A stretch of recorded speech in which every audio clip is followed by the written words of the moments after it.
Jumping Flash 2 and Turok are both games with first-person shooting and 3D platforming, but while Turok focuses on the former, Jumping Flash 2 focuses on the latter. I compared these two games in my PlayStation 1 vs Nintendo 64 FPS video, and it caused some confusion. How could you even begin to compare these two games? Even though they're quite different, their baseline mechanics are similar enough, and they both released in under a year from each other, so they're fair game. Let's begin. Both of these games are some pretty early releases on both of the platforms.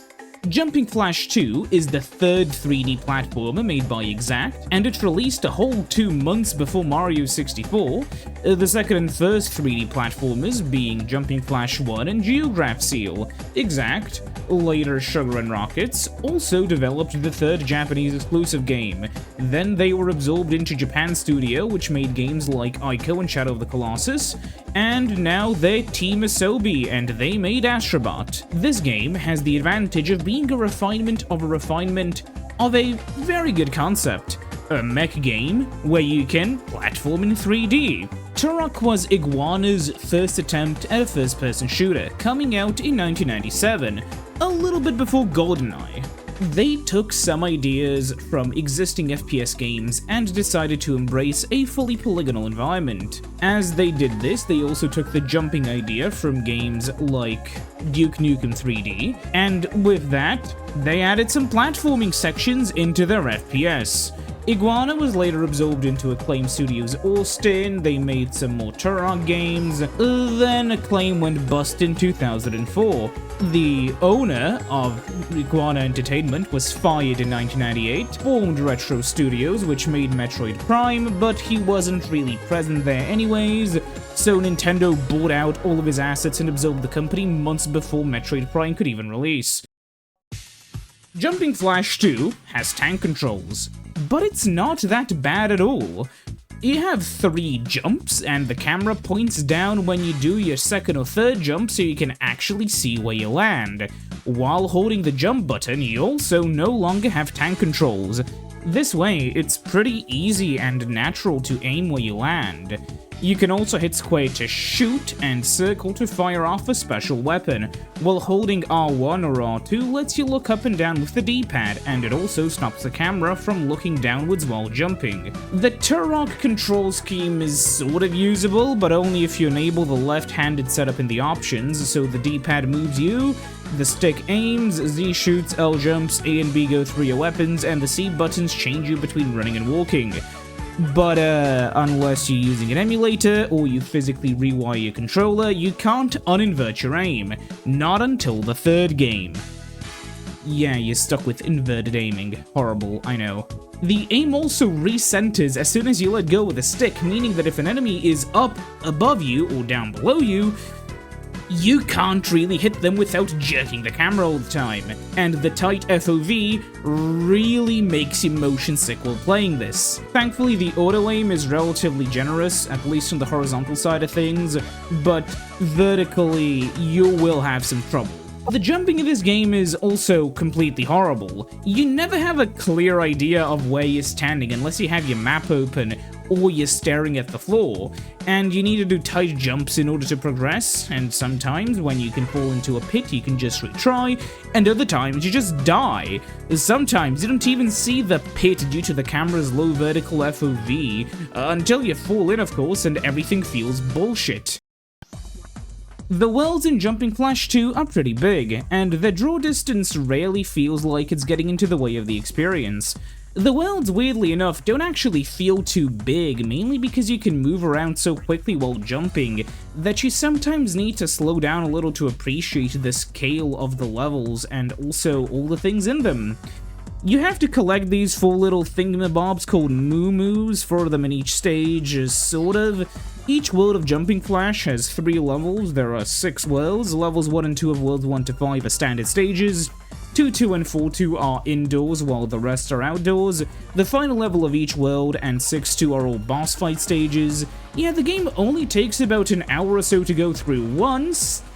but then you unlock an extra mode that rearranges the levels, then you unlock a super mode that redesigns the levels and you can move faster and jump more times.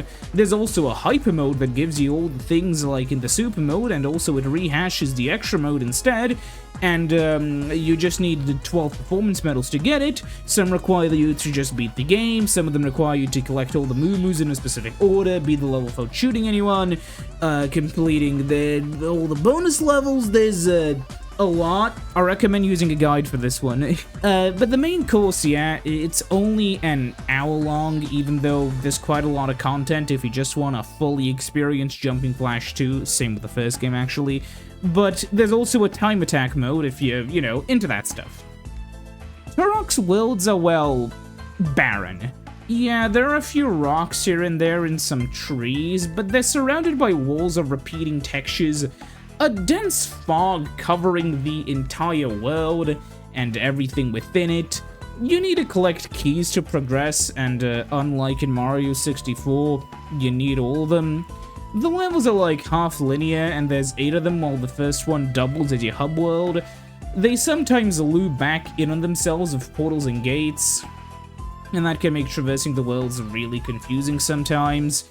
There are a total of like 10 textures in the game, not literally of course, but it definitely feels that way. The levels repeat assets and textures all the time, so it's really easy to get lost, even with the map, because everything looks alike. After stumbling your way through the stage and missing one key, you'll have to go back through the basically entire stage again to recollect them. And now there's a third as many enemies, although they do respawn some of the time, and you can't really focus on enjoying the fights when you're going through the first time unless you want to go through it again, so you'll have to continuously look around for keys that might be hidden somewhere in the corner of a room that's completely foggy because there's no way you can see it because the view distance is 2 centimeters.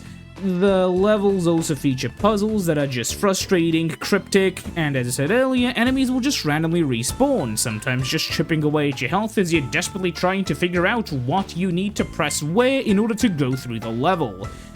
Also, the enemies in the game are kind of interesting, specifically their death animations. They're pretty brutal, and most of them don't take 20 business days to kill. But if you have to aim up or down to kill them, good fucking luck. Jumping Flash's level design is very fun and extremely varied. Basically, every level tries to be something different. From a basic cityscape surrounded by some floating islands, to a tower in the sky, some kind of industrial refinery or whatever the fuck this is. The levels can also be huge, but also easy to navigate because of their varied landscape. You're never gonna really get lost. You'll hop around, sometimes crush enemies, sometimes shoot enemies. You may get a power-up or two when you kill them. Anything from extra time, more life, slow motion, special weapons. You can also find these power-ups hiding around the world, so exploring them before a boss fight can definitely be worth it. There are also tons of enemies in Jumping Flash, but most of them can just be ignored. It feels like every level has new enemies though, some repeat. A guide I found lists 38 of them, not counting bosses. You need to kill at least one of all of them for a specific performance medal, and most of them, almost all of them, are adorable, especially the Kiwi. Turok's levels all blend in. The fog makes it really hard to orient yourself, and of course you have the map, but the repeating walls and textures make traversal hard, not reinforced by the awfully basic world design, consisting mostly of narrow passageways leading to arenas, something with a bit of platforming in between to just make it a little bit more frustrating. Checkpoints exist, but goddamn do I wish I could save anywhere as much as I want. The keys would make exploring the game more fun if you could actually look at the map to know where you've already been and where you're yet to go, but no, the map is locked to roughly around your location. So the combination of everything is just painful. You can sometimes find guns, ammo, and life force hidden throughout the levels. Yeah, the game has limited lives. Die too many times and the game resets. And while yeah, you can save your progress, and that won't reset if you die too many times, you need a memory pack. The enemies as well are just basic.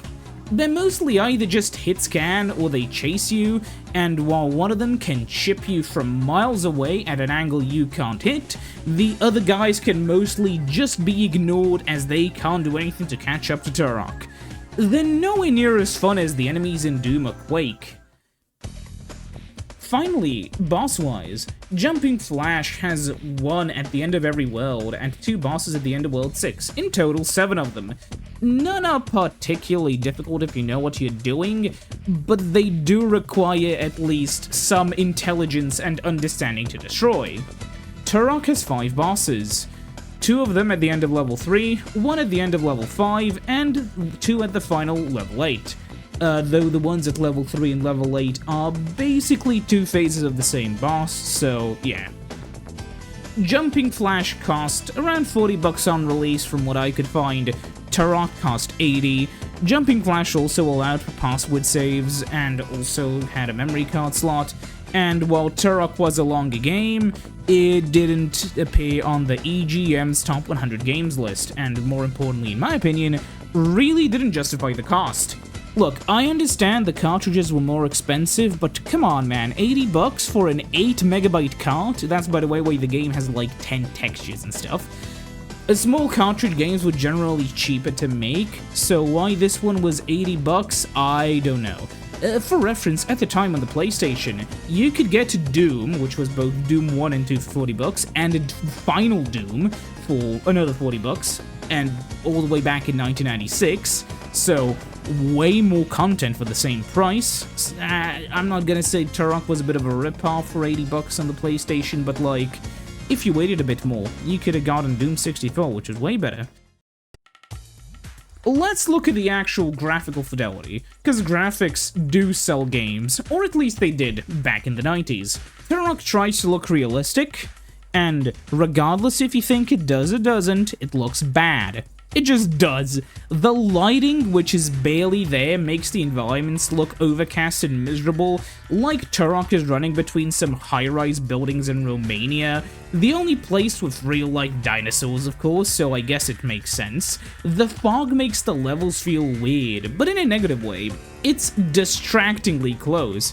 You often can't see the dinosaur until it's about breathing distance away from you. And for some reason, that doesn't save the frame rate, as it still dips like mad. Jumping Flash 2 is about as realistic as the average Gadget Bond project, but especially for an early 3D title, it still looks really nice and colorful. While there are things that you could definitely do to touch the game up from a developer perspective, like an LOD system or whatever, what is there is already pretty nice. All the environments are varied, fresh and vibrant, including boss arenas. The only negative is the game's length. If there were 2 of each level, or hell, even 3 of them, the game would feel much more meaty, and I don't think it would feel that repetitive, though maybe in that point you wouldn't have the ability to play the game in 4 separate modes that you would unlock, because then you would play basically the same area 12 times, I don't know. The frame rate can also dip a little bit, but it mostly stays above 30 FPS, and while yeah, the fog exists, it is far further away, the fog isn't coming. Overall, is Jumping Flash better than Turok? As I said in the last video, yes. Though the 100% speedruns for both games are a bit over 30 minutes long, you'll probably have a lot more moment-to-moment fun in Jumping Flash, even if Turok drags on for longer. Jumping Flash 2 just feels better to control. It looks far nicer. There's a ton of level variety, a ton of different and unique enemies. Platforming is fun, you can actually see where you're going, and you're not getting lost nearly as often. It's just a far better game. Contrast that with Turok's confusing and basic level design, cryptic puzzles, and enemies that just basically run towards you, fire hit scan, awful visuals. I mean, 1993's Doom looks better for fuck's sake. And there are walls you can just magically pass through to find secrets as well. Something I only learned while writing the script. I had no clue until I had to look up some enemy stuff. And more importantly, it's moment-to-moment boring. It was nowhere near the level of any Doom game, Quake, or most FPS games. If you waited a little under a month on the N64, you could have gotten Doom 64, a far better game. And if you waited a little longer, in the same year, you could have gotten GoldenEye, a game which is also pretty good. TLDR, play Jumping Flash 2. It's a really good game. I didn't expect to hate Turok that much when I first played it. And then, in about 5 minutes, everything I was expecting just collapsed. I'm sorry. I'd rather finish like Alien Trilogy, okay? It's far more fun.